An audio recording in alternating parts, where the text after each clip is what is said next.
یہودی سونار اور مسلمان کاریگر کا واقعہ پرانے وقتوں کی بات ہے کہ ایک یہودی کے پاس ایک مسلمان جواہری ہیرے تراشنے کا کام کیا کرتا تھا، جو اپنے کام میں ہنرمند اور حد سے زیادہ ایماندار تھا۔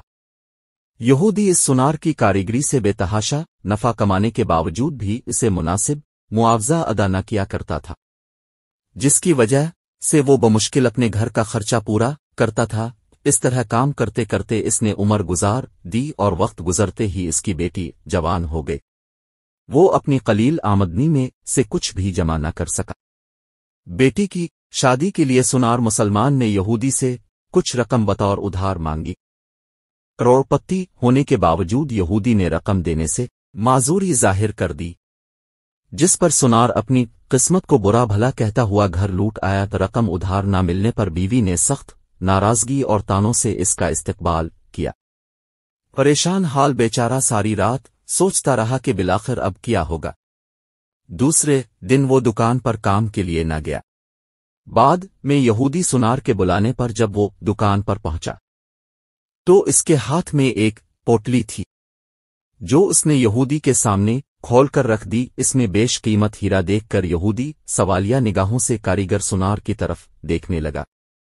کاریگر بولا، مالک یہ ہمارا خاندانی ہیرا ہے، اسے بیچنے کی اجازت نہیں، آپ اسے گروی رکھ کر مجھے کچھ رقم ادھار دے دیں، میں آپ کو رقم لوٹا کر اپنا ہیرا واپس لے لوں گا۔ یہودی راضی ہو گیا۔ مسلمان کاریگر نے قرضے کی رقم سے بیٹی کی شادی کر لی، پھر دن رات محنت کر کے قرض کی رقم آہستہ آہستہ ادا کرنے لگ گیا۔ قرضے کی آخری قسط ادا کرنے کے بعد مسلمان کاریگر نے اپنے ہیرے کا مطالبہ کیا۔ یہودی نے وہ ہیرا لا کر اس کے سامنے رکھ دیا۔ ہیرا تراشنے والے کاریگر نے ہیرا لے کر پانی میں رکھ دیا۔